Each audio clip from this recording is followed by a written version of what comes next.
Now let's begin. Alexander Best learned early that quiet men see more than loud ones. For 15 years, he built a career in data forensics, the kind of work where patience mattered more than flash. He could trace patterns through thousands of transactions, find connections others missed, reconstruct timelines from fragments. It was methodical work, the kind that required a sharp mind and a steady hand. His daughter Grace inherited that same quiet intensity. At 9 years old, she'd rather spend Saturday mornings reading on the porch than anywhere else, her dark hair falling across her face as she lost herself in whatever story held her attention. Alexander understood her completely. They'd spend evenings building elaborate Lego cities together, barely speaking, just working in comfortable silence that drove his wife Melissa crazy. "She needs to be more social," Melissa would say, scrolling through her phone while Alexander and Grace constructed a suspension bridge. "Mom says she's too withdrawn." Catherine Summers had opinions about everything, especially her granddaughter. Alexander's mother-in-law carried herself like someone who'd never been told no.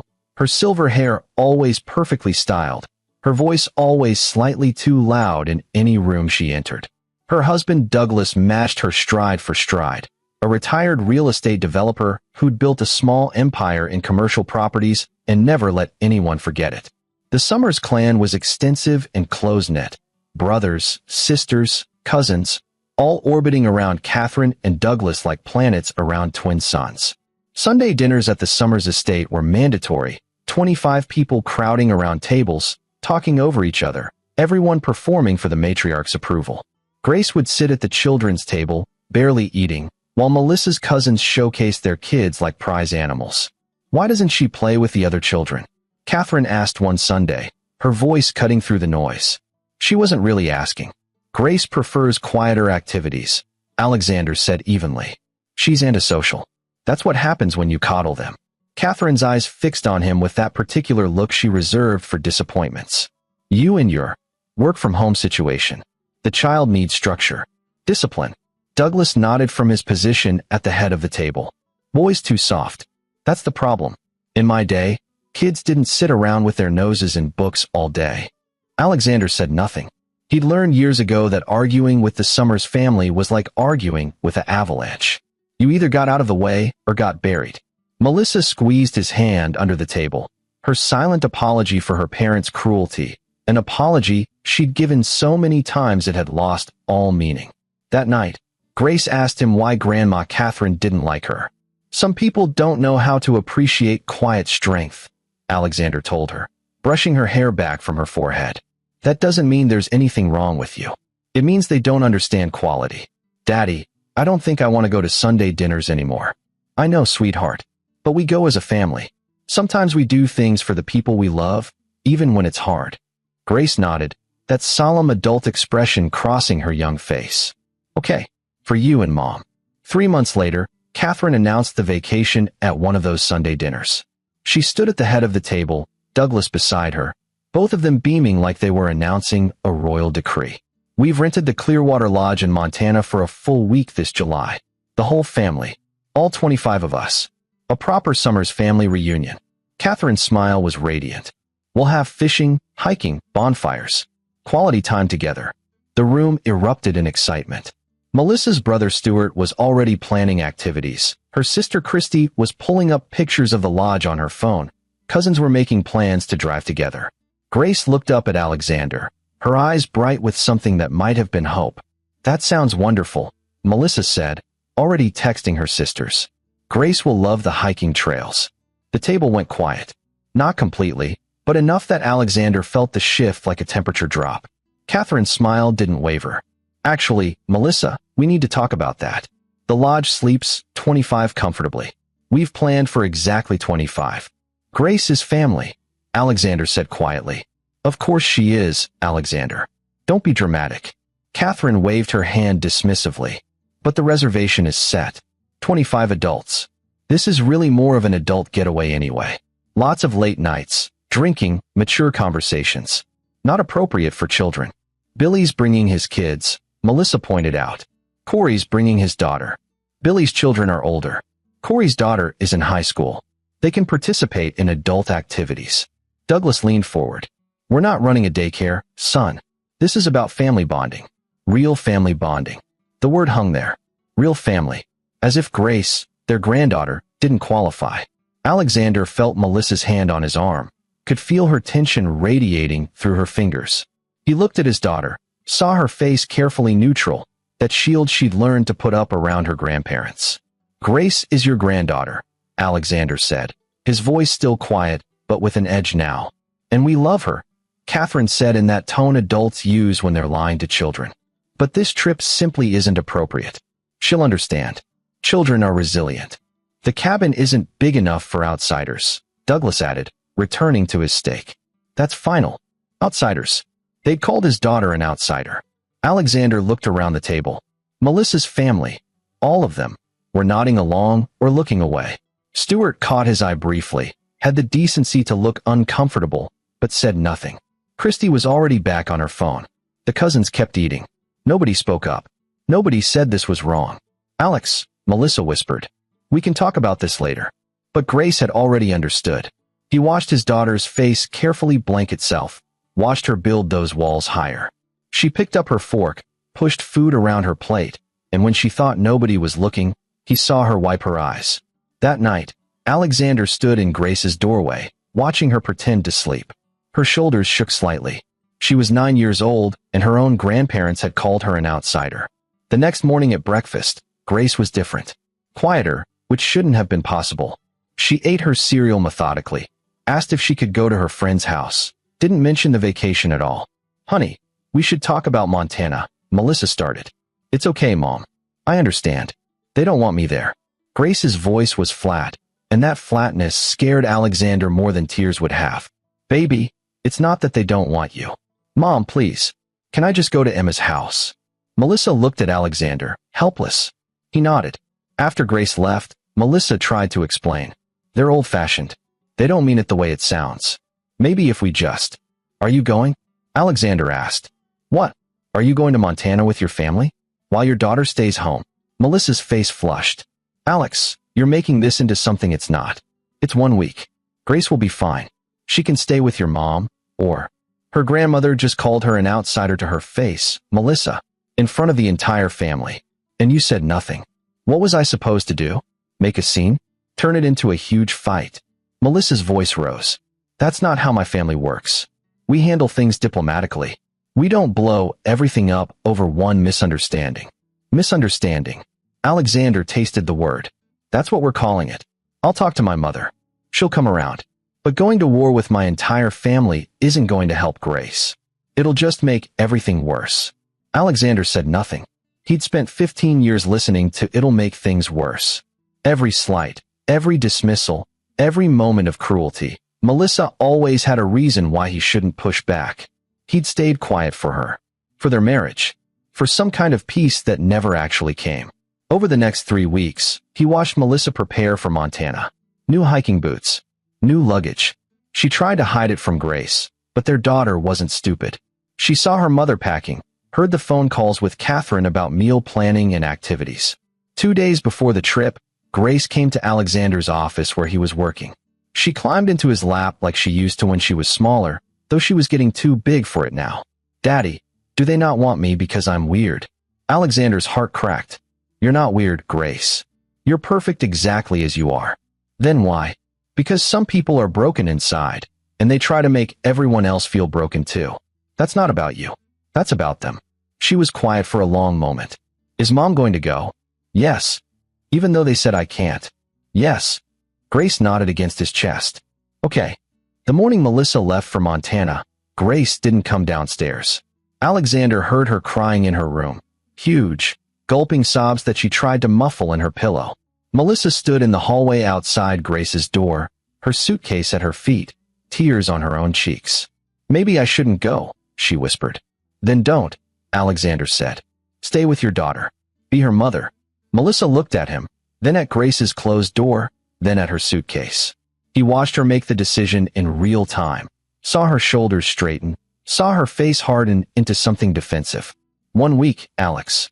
That's all. She'll get over it. Kids are resilient. My mom was right about that. I can't just not show up. I can't disappoint my entire family. Just our daughter. That's not fair. No. Alexander agreed. It's not. Melissa left. Grace cried for 3 days. Alexander didn't argue. He didn't call. He didn't text his wife or her parents or any of the 25 people who'd gone to Montana while his daughter sobbed in her bedroom.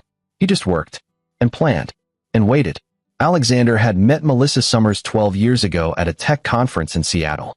She'd been in marketing for a startup, vibrant and confident, laughing at his dry humor in a way that made him feel less invisible.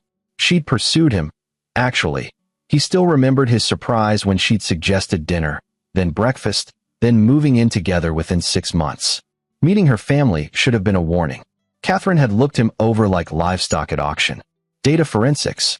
How technical. And what does that pay these days? Douglas had been more direct. You're not much to look at, are you? Melissa usually goes for athlete types. But Melissa had laughed it off, told him they just needed time to warm up to him. She'd been genuinely excited when he proposed, had wanted the big Summers family wedding. 300 guests, most of them her relatives. Alexander's mother had sat alone on the bride's side, dwarfed by the crowd. Grace arrived 2 years later. Catherine had opinions from day one. Wrong hospital, wrong delivery method, wrong nursing schedule, wrong everything. Melissa had pushed back at first, but gradually, her mother's voice had grown louder than her own. Now, sitting in his home office while his daughter suffered upstairs, Alexander pulled up files he'd been maintaining for years. Not because he'd planned for this moment. He hadn't. But because data forensics was what he did, and when you're good at finding patterns, you find them everywhere. Even in your own family. The Summers family had secrets. He'd stumbled across the first one accidentally 4 years ago, running a routine background check for a client. Douglas Summers' name had popped up in connection with a commercial property lawsuit, a medical building with unforeseen structural issues. Investors had lost millions. The case had settled quietly. Alexander had been curious. He'd dug deeper, found more lawsuits, more quiet settlements, a pattern of Douglas buying properties, cutting corners on maintenance, selling them just before problems emerged. Nothing illegal enough to prosecute, but enough to show a man who built his wealth on other people's misfortune. Catherine had her own enterprise. She called it consulting for family businesses, but really she brokered deals, connected investors with opportunities, took hefty commissions. Some of those opportunities were legitimate. Others existed in gray areas that made Alexander's forensics instincts twitch. Shell companies, offshore accounts, money moving in ways that suggested tax avoidance, if not outright evasion. He'd never intended to use this information. It was just there, filed away, the way he filed everything. But that was before they called his daughter an outsider. That first night after Melissa left, Grace finally came downstairs around 8 o'clock. Her eyes were swollen, her face blotchy. Alexander had made her favorite pasta, carbonara, the real kind, not the Americanized version. Not hungry, she mumbled. Sit with me anyway. She sat, picked at the pasta, finally ate a few bites. Daddy, are you and Mom going to get divorced? The question hit him like cold water. Why would you ask that? Because she chose them over me. And you didn't. 9 years old, and she saw it so clearly. Your mom loves you, Grace. She just has trouble standing up to her parents. That's not about you. That's her own issue she needs to work on. But if I was a better granddaughter. Stop. Alexander's voice was sharper than he intended. He softened it. Listen to me. There is nothing wrong with you. Nothing you could change or be or do that would make them treat you better. Some people are just cruel. And the worst kind of cruel is when they make you think it's your fault. Grace looked at him with those serious dark eyes. What are you going to do? What do you mean? I know that look. You're planning something. Smart kid. Too smart, maybe. I'm going to make sure they understand what they did. That's all. Good, Grace said quietly. They should understand. Over the next 3 days, while his daughter slowly stopped crying and started reading again, Alexander worked. He opened every file, followed every thread, connected every dot. The picture that emerged was uglier than he'd expected. Douglas Summers wasn't just cutting corners. He was running an active fraud scheme. Through a network of LLCs, he'd been buying distressed properties, doing cosmetic renovations that hid serious structural issues, then flipping them to unsuspecting buyers. When problems emerged, the LLCs would dissolve and he'd start new ones. He'd done this 17 times in the last decade.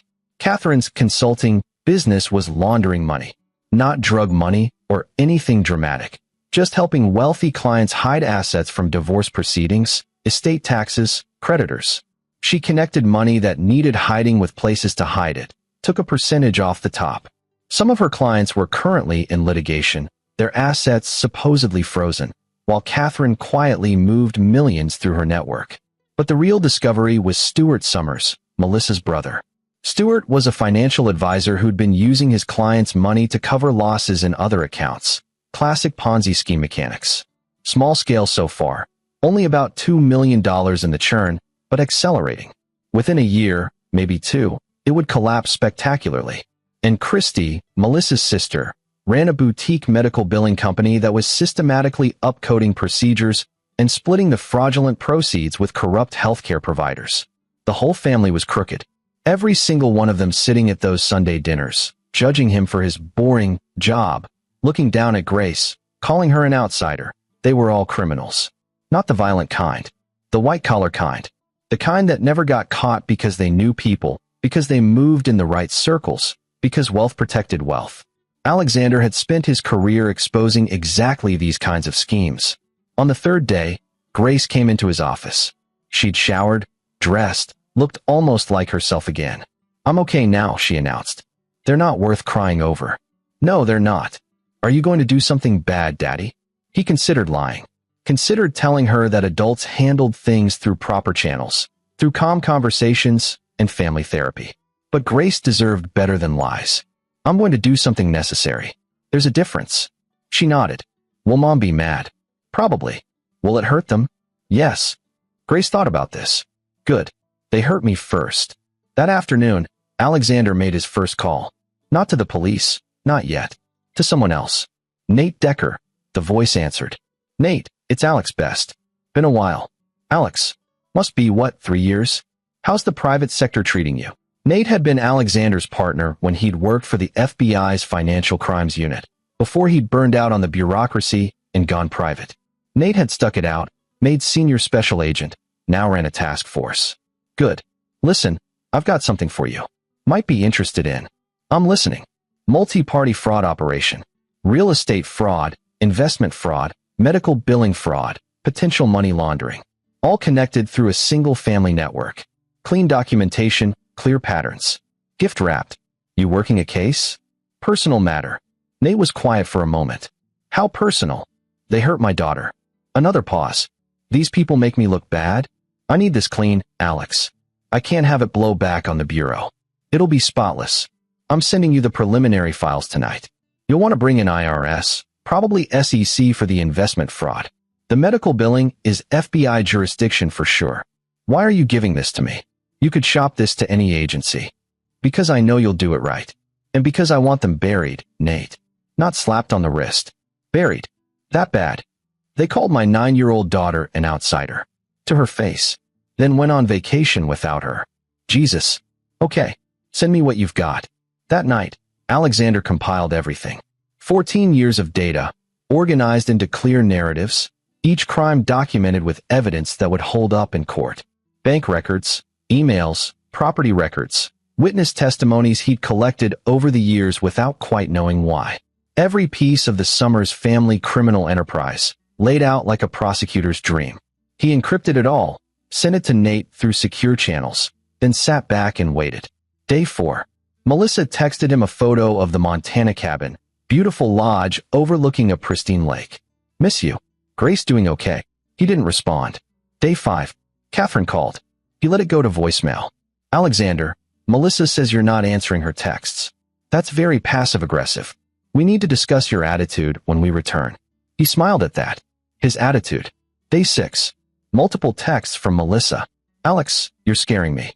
Please respond. Is Grace all right? Are you all right?" He sent back. "We're fine. Enjoying our time together." Day 7. The last day of the vacation. Alexander knew because Melissa had the itinerary posted on the fridge. Fishing in the morning, family dinner that night, checkout Sunday morning. At 6 a.m. Montana time, simultaneous raids hit Douglas's office, Catherine's home office, Stewart's financial planning firm, and Christie's medical billing company. Federal agents, IRS investigators, SEC enforcement officers. Warrants for everything. Computers, files, bank records, phones. At 8 a.m., while the Summers family was probably having breakfast, accounts started freezing. Business accounts, personal accounts, investment accounts. Everything connected to the fraud network, all locked down pending investigation. At 10 a.m., the first news stories broke. Local real estate developer under federal investigation. Financial advisor accused of investment fraud. The Montana newspapers wouldn't carry it, but Melissa's phone would show her the local news alerts. Alexander imagined her face. Imagined all their faces. 25 people sitting in that cabin, their phones all lighting up at once. At 2 a.m. Sunday morning, they'd be asleep, or trying to sleep, knowing their world was ending. His phone lit up. Catherine. He let it ring. 12 times. Voicemail. Alexander. Alexander, please. I know you're there. Pick up. Pick up. Her voice cracked. We need help. They've frozen everything. We can't even pay for the cabin rental. We're stuck here. Please. Whatever you think we did, whatever you think happened, we can fix this. We're family. Family. You can't. The voicemail cut off. 6 more calls. He let them all go to voicemail. At 5 a.m., Douglas. You son of a bitch. I know this was you. I know it. You think you're so smart with your little computer games? You just declared war on the wrong family, boy. We'll bury you. We'll take everything. Your job, your home, your daughter. He saved that one. Might need it later. At 9 a.m., Melissa finally called. He answered this time. Alex. Her voice was wrecked, hoarse from crying or yelling or both. Alex, please. I don't know what's happening. Federal agents raided the house. My parents' accounts are frozen. Stuart's in custody. Christy's lawyers say she's facing 30 years. My dad is. She broke down sobbing. How's Grace? He asked calmly. What? Alex, did you hear what I asked how Grace is? Oh wait, you haven't asked about her once this week. So let me tell you. Days 1 through 3, she cried so hard she made herself sick. Day 4, she stopped eating. Day 5, she told me she wished she'd never been born. Day 6, she asked if her grandparents would love her more if she was different. Day 7, we had ice cream and watched movies, and she finally seemed okay again. Silence on the line. You knew, Melissa whispered. This whole time, you knew you were going to. Alex, what did you do? I did what you should have done. I protected our daughter. By destroying my family? By having them arrested? Alex, they're saying my father might go to prison. 20 years. My mother's business is gone. Everything they own is being seized. Stuart's wife left him. Christy's kids are. She was hyperventilating now. They called Grace an outsider, Melissa. Your mother said our daughter wasn't real family. And you went anyway. You chose them. It wasn't like that. You're twisting. The cabin isn't big enough for outsiders. Those were your father's exact words. I recorded that dinner, by the way. Have it saved, timestamped, documented. Just in case. You've been planning this. Oh my God, you've been planning this for how long? How long, Alex? I didn't plan anything. I just collected data. That's what I do. The fact that your entire family is comprised of criminals, that's on them. I just made sure the right people found out. They deserve mercy, Melissa sobbed. Please, Alex. They're still people. They're still my parents. Please. You can fix this. I know you can. You must have, I don't know, evidence you held back, something. Please. Grace deserves mercy. They deserve exactly what they're getting. He hung up. The aftermath moved quickly. Stuart took a plea deal, agreed to testify against Douglas and Catherine in exchange for 12 years instead of 25. Christy's husband filed for divorce and took the kids across country. She was looking at 15 to 20 years for healthcare fraud. Douglas went to trial, lost, got sentenced to 23 years. Catherine got 18 years for money laundering and conspiracy. Both of them, in their late 60s, would die in federal prison. The family fractured completely. Some of Melissa's cousins blamed Alexander. Others were quietly grateful. They'd been victims of Stuart's Ponzi scheme without knowing it, lost college funds and retirement savings. The Sunday dinners stopped. The family group chat went silent. Melissa moved out after 2 weeks. She couldn't look at him anymore, she said. Couldn't reconcile the man who made Grace pasta and braided her hair with the man who dismantled her entire family in 7 days. You went too far, she said, packing her clothes. Way too far. I understand you were angry. I understand you wanted to protect Grace. But this is vindictive. This is cruel. They were criminals, Melissa. So are you. You think what you did is legal? You hacked into their accounts. You spied on them for years. You collected evidence without warrants. I analyzed publicly available information and reported crimes to the authorities. That's not illegal. That's civic duty. You're a monster. She was crying again. Always crying now. I loved you. I really loved you. But you're not who I thought you were. Neither were they. But you're not crying about that. She left. Filed for divorce a month later. Her lawyer tried to destroy him in court. Painted him as a calculating psychopath who'd systematically destroyed innocent people. Alexander's lawyer presented the evidence of the crimes, the pattern of abuse toward Grace, the recorded dinners, the text messages. The judge ruled in Alexander's favor. Full custody of Grace, minimal alimony. Melissa's family had no assets left to fight with anyway. 6 months after Montana, Alexander and Grace moved across the country. New city, new house, fresh start. Grace had tested into a gifted program at her new school, made friends with other quiet, intense kids. She laughed more now, read even more voraciously, never asked about her mother's family.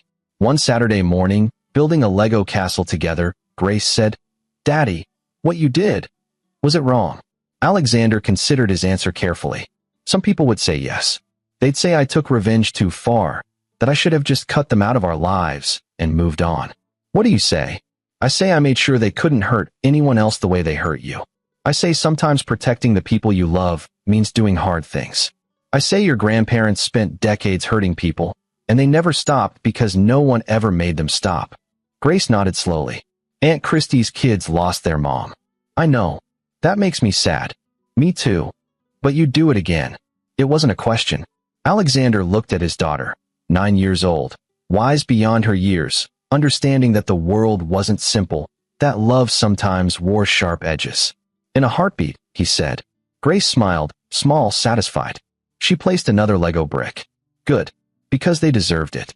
That afternoon, Alexander got a call from an unknown number. He almost didn't answer, but something made him pick up. Mr. Best? This is Terry Cornell. I'm a reporter with the Post. I'm writing a story about the Summers family fraud case. Multiple sources tell me you were instrumental in exposing the scheme. No comment. I've spoken with some of the victims. The investors Douglas Summers defrauded, the medical insurance companies Christy Summers stole from. They want to thank you. They want your side of the story. There is no story. Criminals got caught. That's how it's supposed to work. But you're not law enforcement. You're just a civilian who spent years documenting crimes. For personal interest. I like understanding how systems work, how people operate. When I realized what they were doing, I reported it. That's not a story. That's basic human decency. Your daughter wasn't invited to a family vacation. That's what started this. Alexander's voice went cold. How do you know that? I'm a good reporter. I talk to people. She paused. Look, Mr. Best, I've covered financial crimes for 10 years. I've seen a lot of fraud, a lot of schemes. But I've never seen someone bring down an entire criminal network because they hurt his kid. That's a story people need to hear. People need to hear that if you exclude a 9-year-old from a family vacation, her father will have you arrested. People need to hear that actions have consequences. That you can't just hurt people without someone eventually holding you accountable. Her voice softened. Some of the victims, they'd given up. They thought the Summers family was untouchable.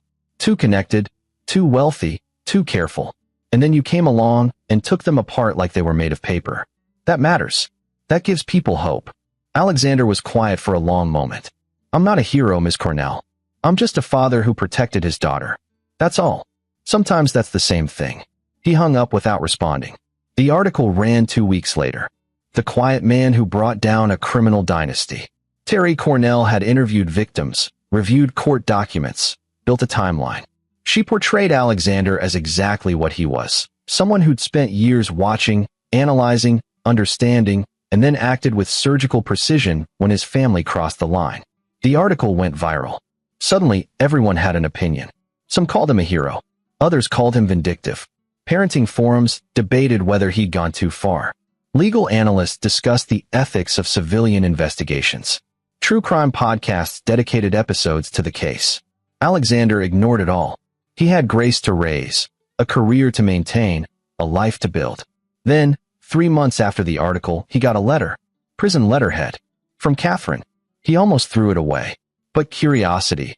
That same pattern-seeking impulse that had started everything made him open it. Alexander, I'm writing this from a cell that's 8 feet by 10 feet. I share it with a woman who murdered her husband. That's my life now, until I'm too old to remember my own name. I should hate you. Everyone says I should hate you. Douglas does.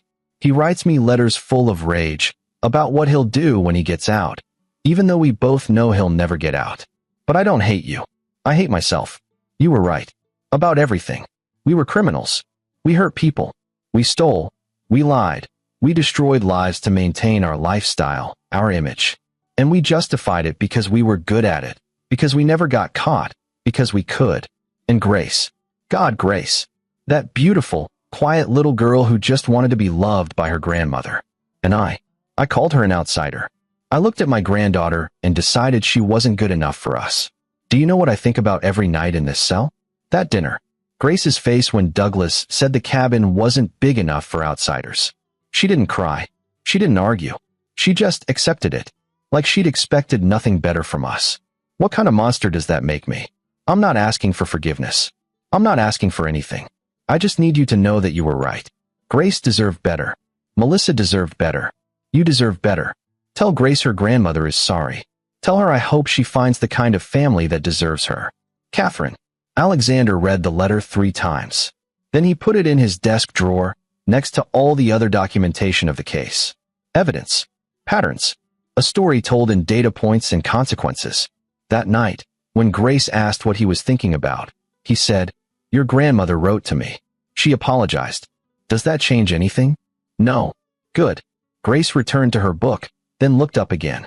Does it make you sad, though, that she's sorry now? A little, Alexander admitted. But mostly it makes me tired. She had years to be sorry. Years to be a decent person. She chose not to be. The consequences don't care about her regrets. That's fair, Grace said, and went back to her reading. Fair. His daughter understood fairness in a way most adults never would. Because she'd learned early that fairness wasn't something given. It was something taken, enforced, demanded.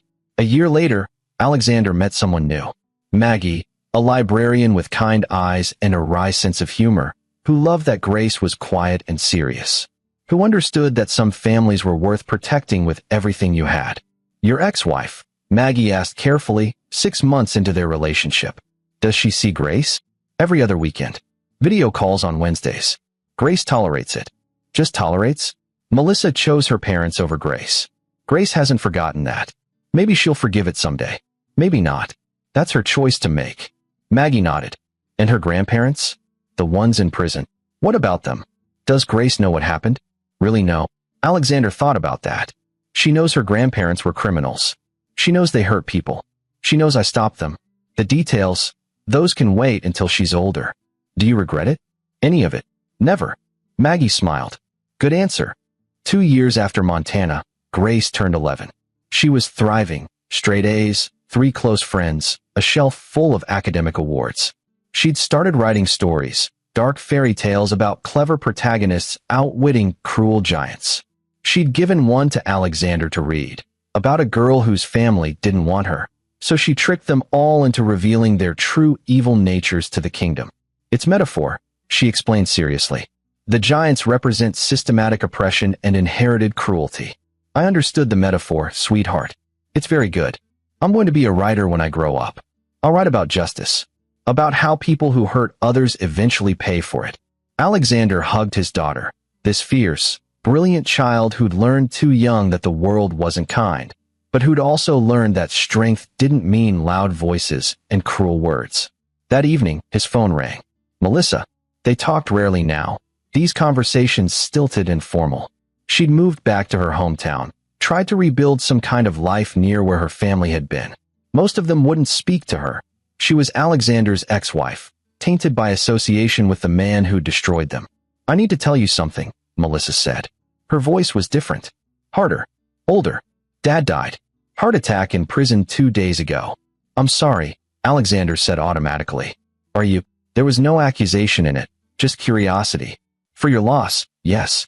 For Grace losing a grandfather, yes. For Douglas Summers himself? No. That's fair. She sighed. Mom's taking it hard. She's sick, Alex. Cancer. They're treating it, but She won't make it to her release date. Alexander said nothing. I'm not asking you to care. I'm just telling you. In case. She trailed off. In case what? In case you think it matters. That they're suffering. That they're dying in prison, alone and miserable. I thought maybe. I don't know. I thought maybe you'd want to know your revenge worked.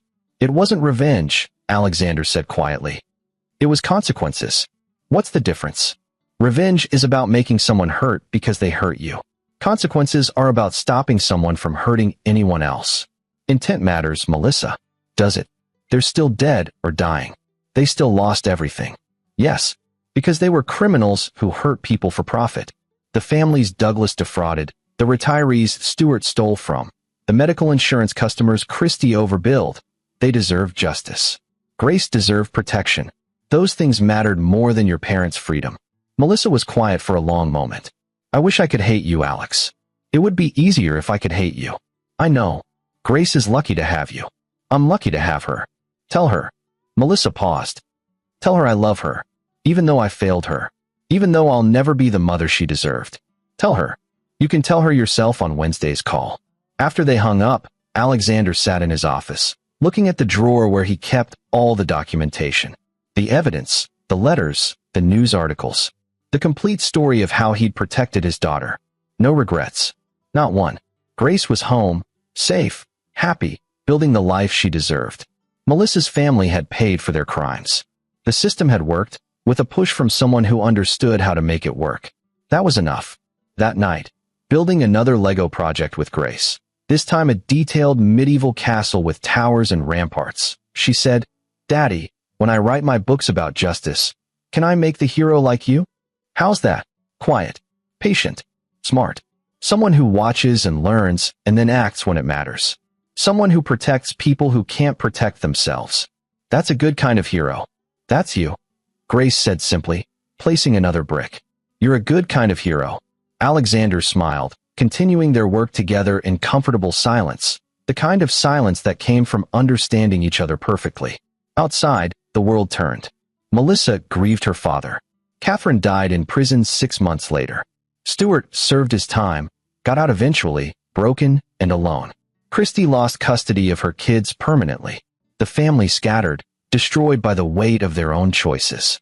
And in a quiet house across the country, a father and daughter built castles from Lego bricks. Proof that sometimes the quiet ones, the patient ones, the ones nobody noticed, sometimes they were the ones who changed everything. Grace never asked about Montana again. She didn't need to. She'd learned the lesson that mattered. That love means protection, that strength means action, and that sometimes the greatest power isn't in loud voices or cruel words, but in quiet determination and unshakable resolve. Years later, when she'd grown into a formidable young woman herself, Grace would write her first novel, a bestseller about a man who brought down criminals who'd hurt his daughter. Critics called it devastatingly honest, and a meditation on justice and love. In the dedication, she wrote simply, "For Dad, who taught me that sometimes love means war." Alexander kept that book on his shelf, next to all the documentation of what he'd done, what he'd destroyed, what he'd protected. No regrets. Not then, not now, not ever. Because in the end, the only thing that mattered was Grace, safe, loved, thriving. Everything else was just data points and consequences, patterns completed and justice served. He'd been a good father. That was enough. This is where our story comes to an end. Share your thoughts in the comments section. Thanks for your time. If you enjoy this story, please subscribe to this channel. Click on the video you see on the screen, and I will see you there.